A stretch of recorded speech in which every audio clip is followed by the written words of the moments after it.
Dirt Ranger TJ here.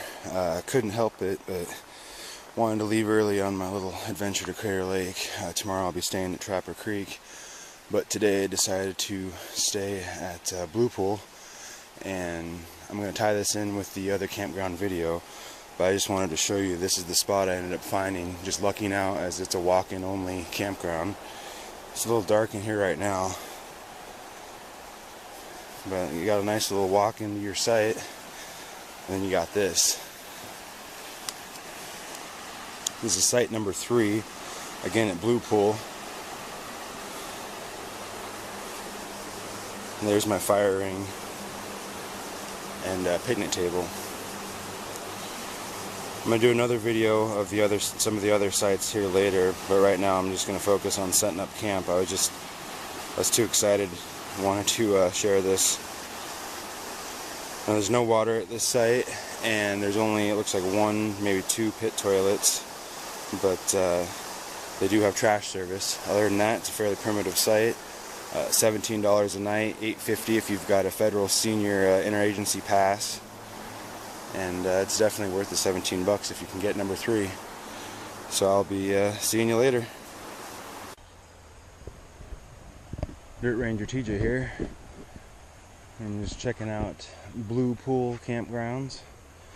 This is actually directly on Highway 58, so that is one of the unfortunate things about this campground is the traffic noise, which you can probably hear. Maybe not, but it's pretty loud though. During the day I heard some trucks using their Jake brakes earlier, but I'm hoping it'll quiet down overnight. I'll mention that in the written part if that's the case. But as you can see, it's nice and wooded, very green. The fire restrictions haven't hit this part of the state yet, so luckily you can still have campfires here. Unfortunately, there is no water at this campground right now. I'm not sure what the situation is with that, but you need to bring in your own water if you need water, which most of us do.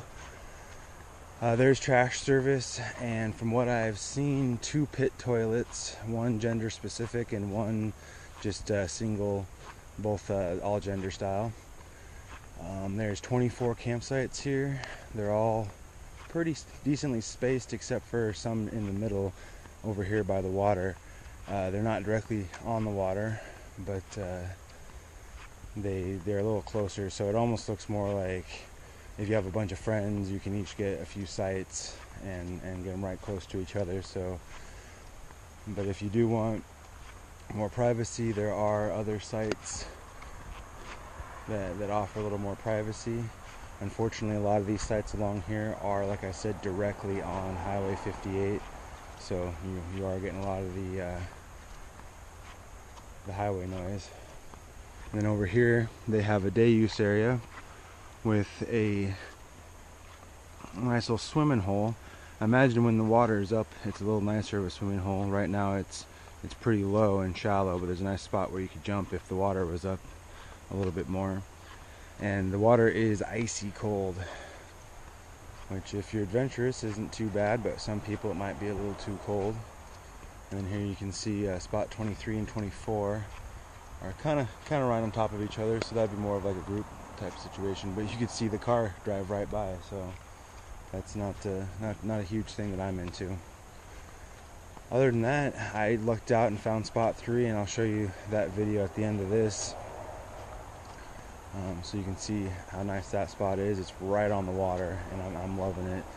Now I'm only staying here for 1 night as I'm heading towards Crater Lake on my little adventure here, little road trip for the next week. And this is my first spot. Just walked in.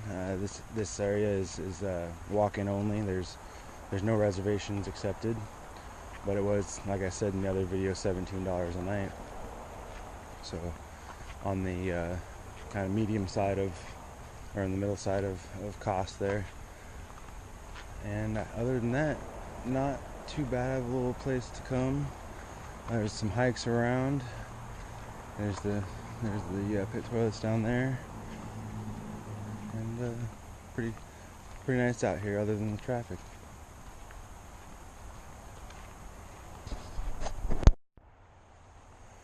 further along here, we come to some of the lower numbered sites. They're a little closer together, but they do have kind of a in-between on the privacy, but not too bad. Back-end sites, some accept RV, some are tent only, like the site that I have. I also forgot to mention they do have garbage service here. I did not see recycling. There is no power hookups for RVs or dumps or anything like that. There was a dishwater trough at my site, but it was right in the middle, so it looked like everybody had to share it, which obviously is not that big a deal. That's pretty standard.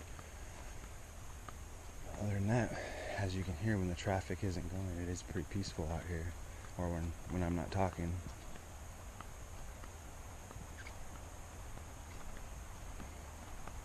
So come on out and check Blue Pool if you ever get the chance. It's a nice little stop off on the way down Highway 58 if you're heading towards Crater Lake, or if you're heading towards Eugene. Just stay a night or so and enjoy the falls and the hikes around this area. So happy camping, and we'll see you next time.